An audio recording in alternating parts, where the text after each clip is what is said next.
What's up, everybody? Welcome back to Pressure Tips and Tricks. Today we're going over how to eliminate downtime as a barber.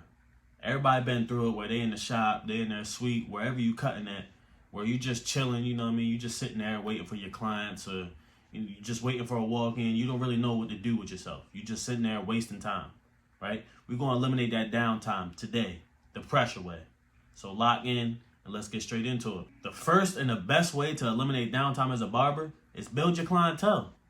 If you in there cutting, making money the whole time, it ain't gonna be no downtime. You're gonna be in there cutting, you're gonna clean your clippers real quick and get to the next cut. You in there making money. It ain't no downtime. It ain't nothing to eliminate because you in there getting to it, right? You need help building your clientele? Go watch that How to Build Clientele video so you can learn the pressure way. The second way to eliminate downtime as a barber is be more productive. When you on that downtime, find something useful to do. You know what I mean? You could be cleaning your clippers, cleaning your station up, cleaning the shop or the area wherever you're at. You could be working on some videos, brainstorming some video ideas. We live in a technology age now, so with the way you market, you gotta be making some videos. You gotta be doing something. You gotta be, you know what I mean, work on your marketing and brainstorm some new ideas that you can implement into your business. But just find something productive to do that you're not wasting time, but you're using that time to build yourself up. The third thing you can do to eliminate downtime as a barber is network. You want to network to get your name out there, to get your business out there, right? So if you're in a barbershop, you need to be talking to the other barbers. Talk to the clients, talk to the other people's clients. Y'all just have a conversation in there just to, introduce yourself, whatever, so you always in there. You never know. One day that barber might be late, he might not be there, you might have to, pick up his slack. That's some extra money you're making. That's eliminating downtime. But, be a part of the shop. Be a part of the area you're in. If you're in a suite or you're by yourself, maybe you need to call some people to talk about them and what they're doing, but it needs to be business focused. It needs to be networking, getting your name and your business out there, because while you're in a workspace, in your work environment, you should be working on your business. Don't just call your girl and start talking shit, or call your homeboy and start talking shit. No, you need to be making networking calls to build yourself up and build your business. You need to be productive in this downtime. We are eliminating downtime, but we also want this downtime that we're eliminating to be productive. We don't just want it to be bullshit, right? So network, get your name out there. If you're in a shop, talk to the clients, talk to the other barbers. If you're in a suite, walk around the suite and introduce yourself to the other people that's doing things. You never know. They might know somebody that needs a haircut. They might be cutting hair. You might learn something from them. They can learn something from you, or that can be a potential client, or they can bring you clients. You never know unless you go do it. So network on your downtime. That's the third way to eliminate downtime. The fourth thing you can do to eliminate downtime is build camaraderie in your atmosphere, right? This kind of goes along with networking, but it's not so business focused. It's more of relationship focused, right? You want to build camaraderie so everybody feels like they're in a good, safe environment, right? If you're in a barbershop and you're building camaraderie with your coworkers, then, y'all are talking, y'all get along, y'all laughing, y'all messing with each other, joking with each other. It makes the clients feel good to come in there. It makes them feel like they have a spot to chill at while they're waiting to get their haircut. Or even while they're getting their haircut, it's something going on, so it's kind of entertaining. It's entertainment. You know what I mean? Instead of just being quiet or sitting there, if you're not cutting, just sitting there, watching movies or on your phone or doing whatever. You know what I mean? If you're making a video or something, that's different. But this is a thing where you want to build camaraderie, so you build a nice atmosphere for the clients. That's even if you're in a suite. Like me, I'm in a suite by myself now. I still talk to people that's in other suites. I keep my door open while I'm cutting. I say, how you doing to everybody? And if I'm being honest, I got a lot of pretty females that work in this suite. So I got a lot of dudes in here getting a haircut. I get the door open when the females walk by. They like, oh, it's something for them to see. It's just, you know what I mean? It's camaraderie. It's building a good atmosphere. So you want to build camaraderie with the people around you, so you have good relationships and you have a good vibe. If there's tension or everybody's quiet in your shop or in your suite or in your room, it's kind of weird. It could get awkward, right? You don't want it to be awkward for your client, because being a barber client is more than just getting a haircut. It's about the environment. It's about the vibe, the atmosphere. So when you build in camaraderie on that downtime, that makes the energy wherever you're at feel less tense and more welcoming for your clients. And then, of course, your clients are going to like that. And then you get more clients, you eliminate downtime that way, right? So on your downtime, build some camaraderie, build relationships up, laugh with people, just build camaraderie for that good energy.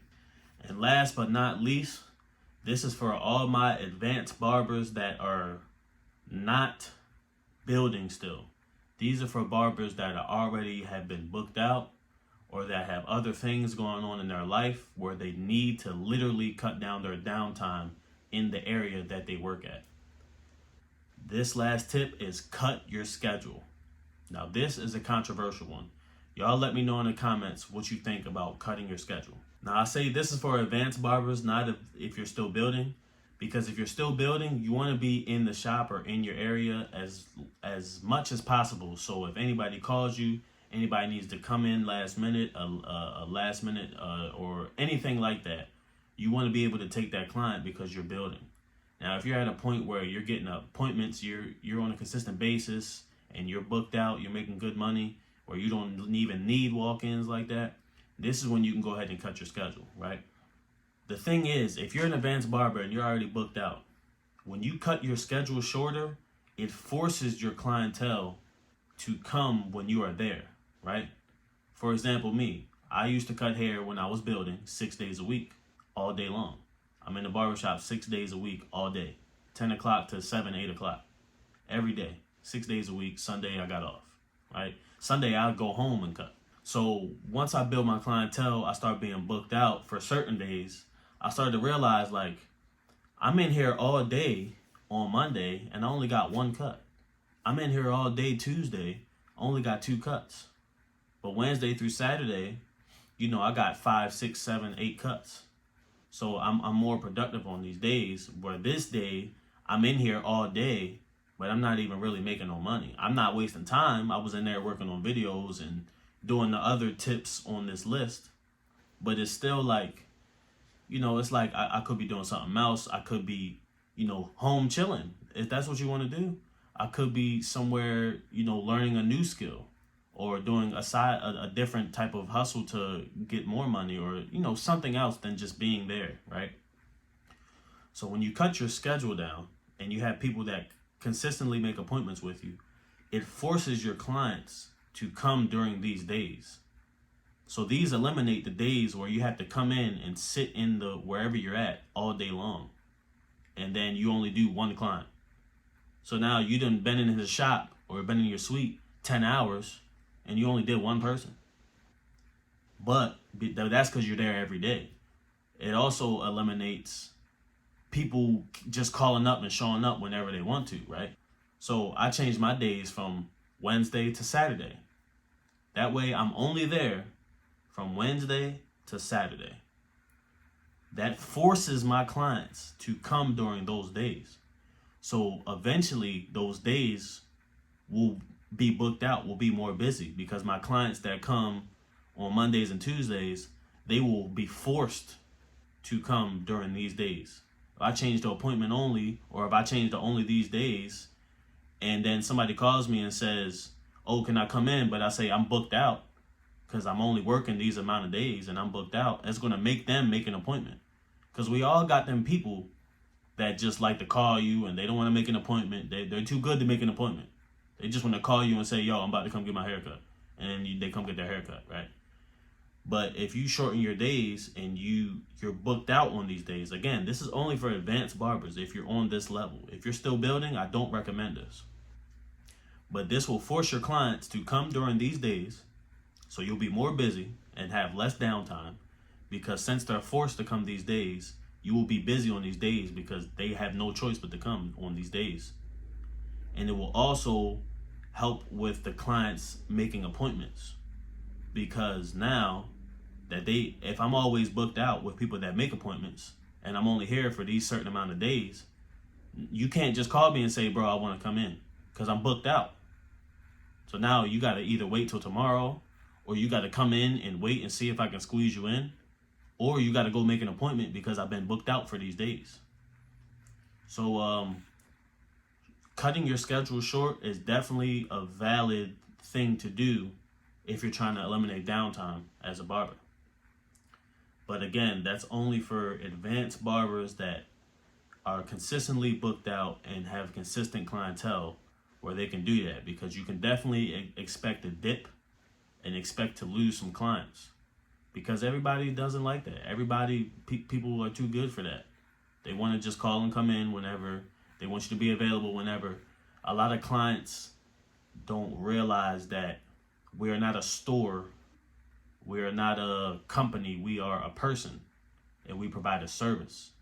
So we have our own lives. We have our own, people just call us and expect us to be there all the time. And there are some barbers like that. When you're building, you should be like that. But if you're an advanced barber and you're trying to eliminate downtime because you want more off time or you want to work on a new skill, you should definitely think about cutting your schedule short, because that forces your clientele to come during the times that you're there, and it will also help with making clients book an appointment. But it is risky because you will definitely lose some clients, and everything comes with a risk factor. Those are 5 ways that you can eliminate downtime as a barber. Comment below and let me know any topics you want me to talk about. Lock in and subscribe so you can learn the barber business the pressure way.